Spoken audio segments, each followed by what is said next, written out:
Hello students, welcome to Raj Malhotra's IS. This is the NCERT through MCQ series and आज के lecture में हम Mughal empire जो हैं वो डिस्कस करेंगे. The first question is consider the following statements regarding Babur.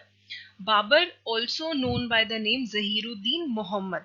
तो क्या बाबर को जहीरुद्दीन मोहम्मद के नाम से भी जाना जाता था? Second, he was related to Timur from his maternal side and Genghis Khan from his father's side. तो क्या maternal side से वो तिमूर से related थे and चंगेज खान से paternal side से related थे. Third, Babur succeeded his father Umar Sheikh Mirza as the ruler of Fargana. तो इस क्वेश्चन में हमें करेक्ट ऑप्शंस देखने हैं. पहला स्टेटमेंट जो है बिल्कुल सही है, बाबर को ही जहीरुद्दीन मोहम्मद बोला जाता है. एंड सेकेंड स्टेटमेंट गलत है क्योंकि तिमूर से वो रिलेटेड थे अपने पैटर्नल साइड से और चंगेज खान से वो रिलेटेड थे अपने मैटरनल साइड से. तो दूसरा स्टेटमेंट हमारे पास गलत है. तो अगर आप इसी स्टेटमेंट को देखें तो आपके A and B and D eliminate हो जाते हैं and you know that third statement is right. Babur ने जो है सक्सीड किया था अपने फादर को उमर शेख मिर्जा को as the ruler of Fergana. तो the correct answer is C1 and 3. तो Babar was related to Timur from his father's side and Genghis Khan from his mother's side. And फिर बाद में he succeeded his father and वो ruler बन गए फरगना के, लेकिन उनके एक डिस्टेंट रिलेटिव ने उन्हें हरा दिया था और वो अपना ये किंगडम हार गए थे. फिर वो काफी टाइम तक ऐसे भटकते रहे थे और फाइनली उन्होंने फिर काबुल को कैप्चर किया था from one of his uncles जो उनके रिलेटिव थे, उनसे उन्होंने काबुल को कैप्चर किया था. अब जो मुगल्स हैं they did not like being called Mughal क्योंकि उनका जो इससे मंगोल का कनेक्शन है वो पता लगता था जो कि चंगेज खान से रिलेटेड था. लेकिन जो चंगेज खान है उसके साथ मेमोरी एसोसिएटेड थी, जो मैसेकर हुआ था, उन्होंने बहुत सारे लोगों को मारा था, इसीलिए वो खुद को मुगल्स कहलाना पसंद नहीं करते होते थे. Next is in between which of the following rulers the famous battle of Khanua was fought in 1527. तो बैटल ऑफ खनुआ जो है वो किन के बीच में हुआ था? First is Rana Sanga of Mewar and Mughal emperor Babur, Sher Khan of Sur dynasty and Mughal emperor Akbar, Chanderi ruler Medini Rai and Mughal emperor Babur, none of the above.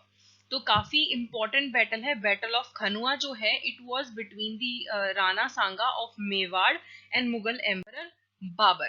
तो राणा सांगा जो थे राजपूत वॉरियर थे and he marched against Babar in the battle of Khanua near Agra.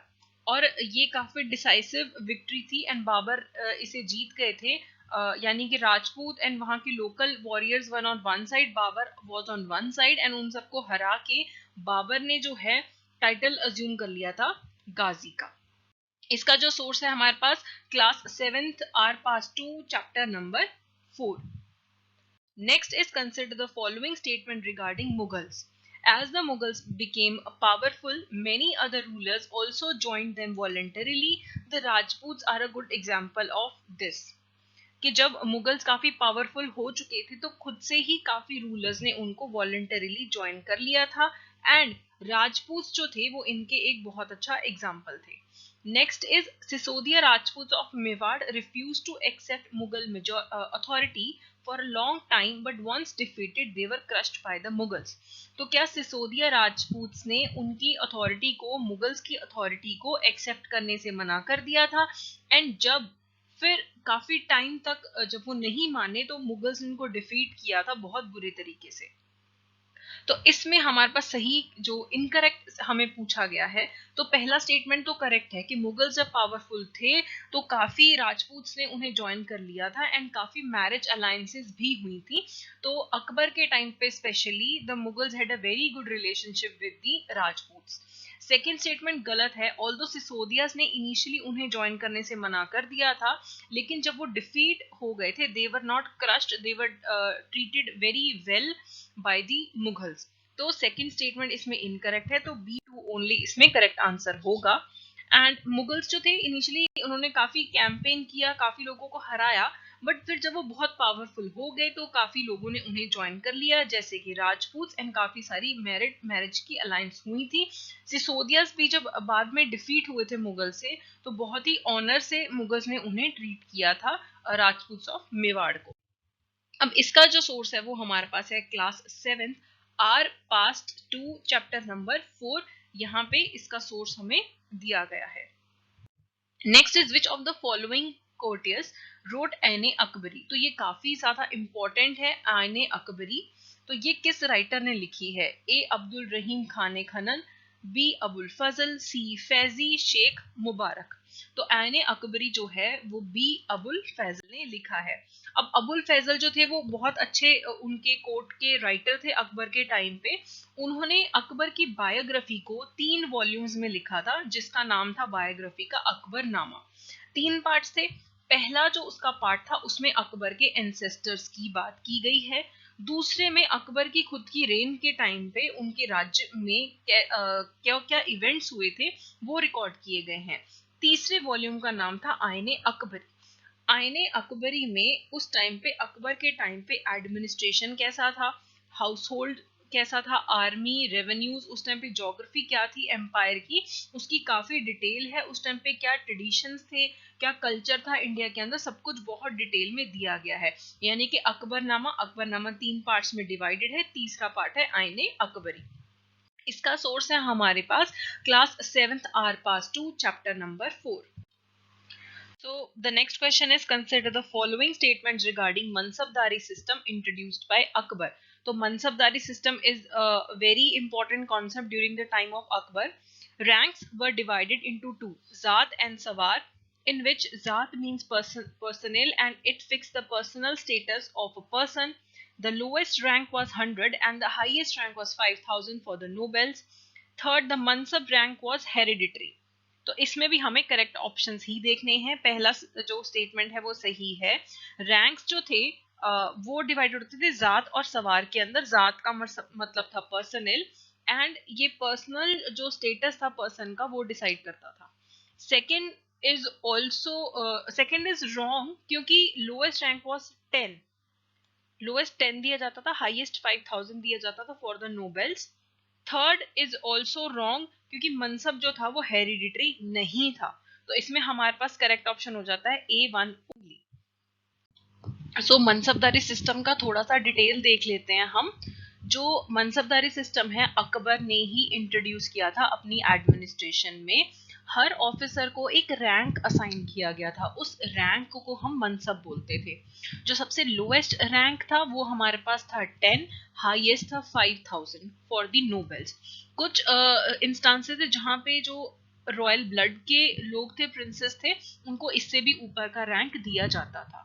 तो रैंक दो में डिवाइड होते थे, जात और सवार। जात means personal and it's fixed the personal status of a person. Sawar rank indicated the number of cavalrymen of a person who was required to maintain. जो सवार है यानी कि कितने उस पर्सन को कैवलरीमैन मेंटेन करने पड़ेंगे, which was required. हर सवार के पास एटलीस्ट 2 हॉर्सेस मेंटेन करने ही पड़ते थे मिनिमम। लेकिन जो मनसब के जो रैंक्स थे वो हेरिडिटरी नहीं थे। सारे जो अपॉइंटमेंट्स थे और जो सारे मनसबदारी सिस्टम के प्रमोशंस थे वो एम्परर खुद करते थे। ठीक है, इसका सोर्स है हमारे पास class 7th our past 2 chapter number 4।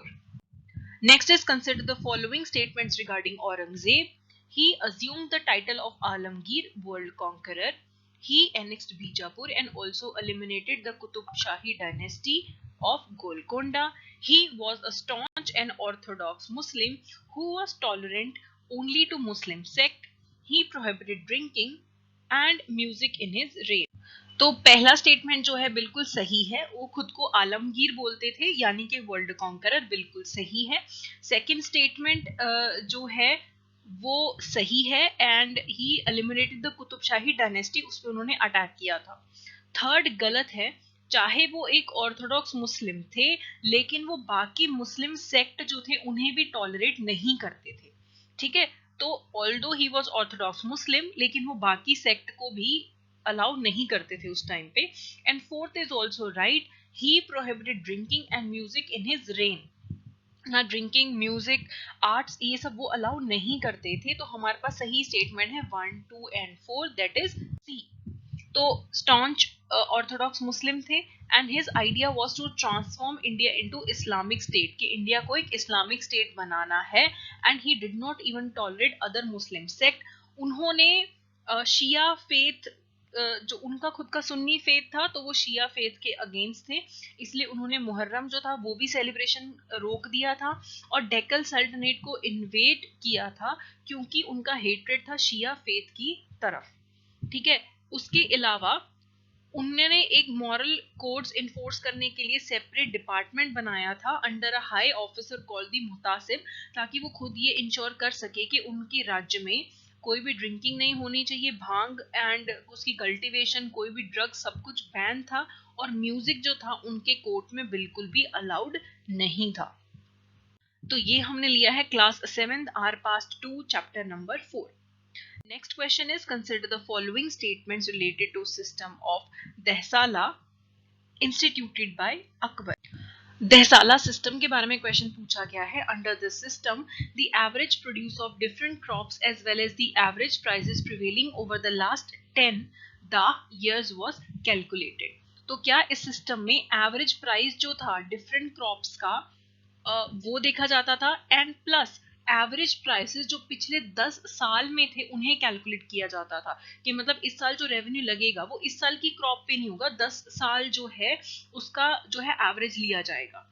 Second, the states share was 1/3 of the average. तो क्या state 1/3 of the average produce उसका शेयर लेता था और पेमेंट कैश या क्रॉप में लेता था।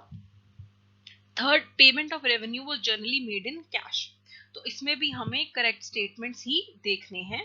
तो इसमें सारे जो स्टेटमेंट्स हैं हमारे पास बिल्कुल सही हैं। अकबर ने अपने टाइम पे लैंड रेवेन्यू एडमिनिस्ट्रेशन में काफी सारे एक्सपेरिमेंट किए थे विद द हेल्प ऑफ राजा टोडरमल। ठीक है, लैंड रेवेन्यू सिस्टम जो था उसे बोला जाता था उस टाइम पे जब्ती या बंदोबस्त सिस्टम बोला जाता था अकबर के टाइम पे। राजा तोदरमल ने इनमें काफी सारी इंप्रूवमेंट की थी। जो पहले अकबर के टाइम पे जब्ती सिस्टम था उसको इम्प्रूव करके दहसाला सिस्टम बनाया गया था। ठीक है, इसमें यूनिफॉर्म सिस्टम लेके आए थे लैंड की मेजरमेंट का। रेवेन्यू कैसे फिक्स होते थे, एवरेज यील्ड देखी जाती थी लैंड की पिछले 10 साल की।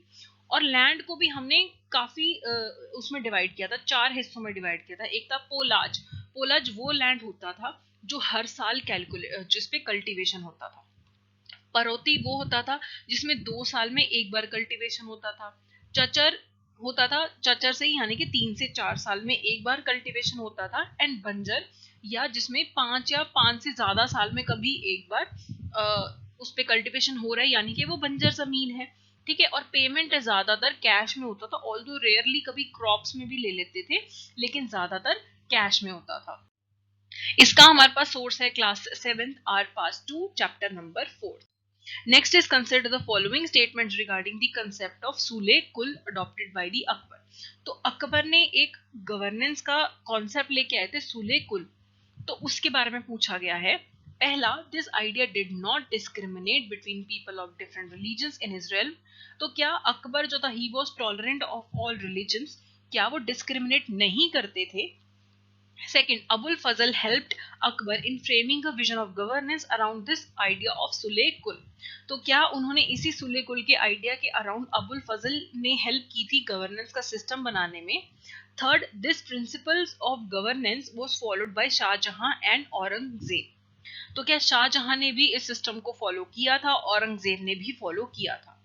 तो करेक्ट स्टेटमेंट देखना है। तीसरा स्टेटमेंट तो सीधा सीधा उड़ा दो, क्योंकि जहां पे औरंगजेब की बात आ गई थी तो उन्होंने काफी पुराने जो सिस्टम्स है फॉलो नहीं किए थे। अकबर पे टाइम पे art and culture and music को बहुत रिस्पेक्ट दिया जाता था, शाहजहां के टाइम पे दिया जाता था। तो शाहजहां एंड जहांगीर ने इन प्रिंसिपल्स को फॉलो किया था, औरंगजेब ने फॉलो नहीं किया था। तो इसी तरीके से आप देख लीजिए कि ये तीनों स्टेटमेंट्स खत्म हो जाते हैं। तो करेक्ट है हमारे पास A1 एंड 2। अब जो सुले कुल था, Akbar was interested in the religion and social customs of different people. उसे सारे रिलीजन्स में और सोशल कस्टम्स में इंटरेस्ट था। तो उन्होंने एक आइडिया लेके आए थे यूनिवर्सल पीस का, जिसका मतलब है सुले कुल। ये लोगों में डिस्क्रिमिनेट नहीं करते थे on the basis of religion, बिल्कुल नहीं करते थे। ये एथिक्स पे, ऑनेस्टी पे, जस्टिस, पीस, जो यूनिवर्सली एप्लीकेबल चीजें हैं उन पे फोकस ज्यादा करते होते थे। इसी के अराउंड, इन्हीं कॉन्सेप्ट के अराउंड उन्होंने अपना विजन ऑफ गवर्नेंस बनाया था अबुल फजल की हेल्प से। एंड जहांगीर एंड शाहजहां ने इसी प्रिंसिपल को फॉलो किया था, औरंगजेब ने नहीं किया था। इसका सोर्स है हमारे पास क्लास 6 की। आप देखिए इतना इंपॉर्टेंट कॉन्सेप्ट जो है 6 क्लास की एनसीईआरटी में दिया गया है, our past two chapter number 4। Consider the following pairs regarding classification of lands during the reign of Mughal. तो ये हम पहले भी डिस्कस कर चुके हैं, तो आई होप आपको इनमें से कुछ कुछ ऑप्शन तो याद होंगे। पुलाज, चचर, परोती एंड बंजर।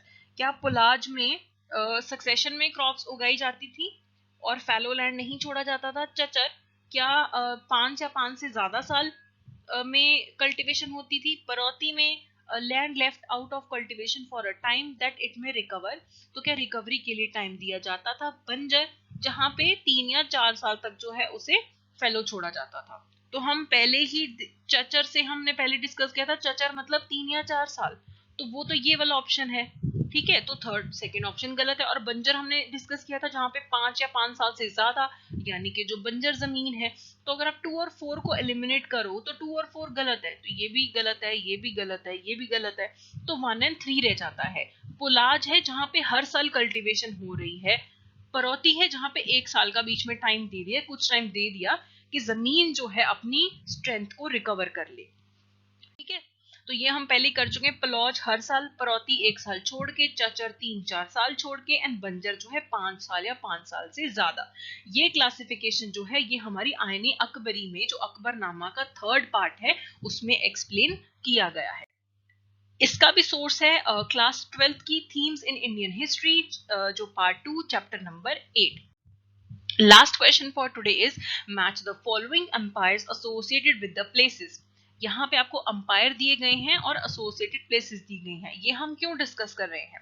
जब मुगल्स इंडिया में आए हैं और उन्होंने काफी एक स्टेबल, बहुत सालों तक, बाबर के टाइम से लेके अब औरंगजेब के टाइम तक इंडिया में एक मेजर एम्पायर था, वो था मुगल्स का। काफी उन्होंने कंसोलिडेट कर लिया था। अब इस कंसोलिडेशन इंडिया में हुई थी, वैसे ही चाइना में, टर्की में, ईरान में, मंगोल में, हर जगह पे जो एम्पायर से प्रॉपरली इस्टेब्लिश थे। अब पॉलिटिकल स्टेबिलिटी तो वहां पे आ चुकी थी, तो इसके कारण जो है ट्रेड वगैरह काफी प्रमोट हुआ था, कल्चर्स काफी प्रमोट हुए थे, इंटरलिंकिंग हुई थी काफी ज्यादा उस टाइम पे। अलग अलग डायनेस्टीज जो थी आपस में कम्युनिकेट करती थी, ट्रेड करती थी। ठीक है, तो एक थोड़ा सा पॉलिटिकल स्टेबिलिटी थी यहाँ पे एशिया के अंदर। तो ये किस एम्पायर का उस टाइम पे क्या नाम था? तो आपको पता है, यहाँ पे आप एलिमिनेट करने की कोशिश करो। मिंग डायनेस्टी सुन के आपको क्या लगता है, किससे रिलेटेड होगा?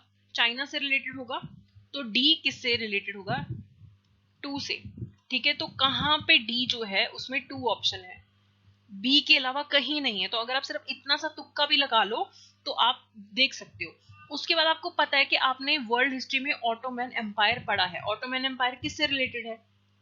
टर्की से रिलेटेड है। ठीक है, तो सी का 3 था, तो आप इसे देख लो, ये भी एलिमिनेट हो गया, ये भी एलिमिनेट हो गया।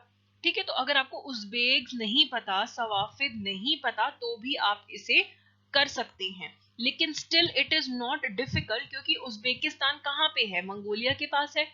ठीक है, तो आप ऐसे भी कनेक्ट कर सकते हैं कि B1 है मंगोलिया, बचा कौन? सफाविद, वो ईरान है। तो सफाविद डायनेस्टी एम्पायर जो था ईरान में था, उज़्बेक्स थे मंगोल में, ऑटोमन एम्पायर था टर्की में, मिंग डायनेस्टी थी चाइना के अंदर। तो इस तरीके से हमने इनको कनेक्ट कर दिया कि 16th 17th सेंचुरी में बहुत बड़े बड़े टेरिटोरियल एम्पायर्स थे एशिया में। ये वो एम्पायर्स थे जिसके कारण बहुत हमने वाइब्रेंट जो है नेटवर्क्स डेवलप किए थे, लैंड के और सी के जो ट्रेड है हमने डेवलप किया था, चाइना से लेके मेडिटेरेनियन सी तक ये हम डेवलप कर पाए थे। तो ये आज के क्वेश्चन से। अगले लेक्चर में ये हम सोर्स देख लेते हैं +2 की NCERT themes in Indian history chapter number 8। अगले लेक्चर में हम करेंगे रीजनल किंगडम्स उस टाइम पे कौन से थे। तो इसमें आपके पास इनमें से जो भी एनसीईआरटीज हैं आप पढ़ के आइए और अगले लेक्चर में अटेम्प्ट करने की कोशिश कीजिए। Thank you so much and keep on revising.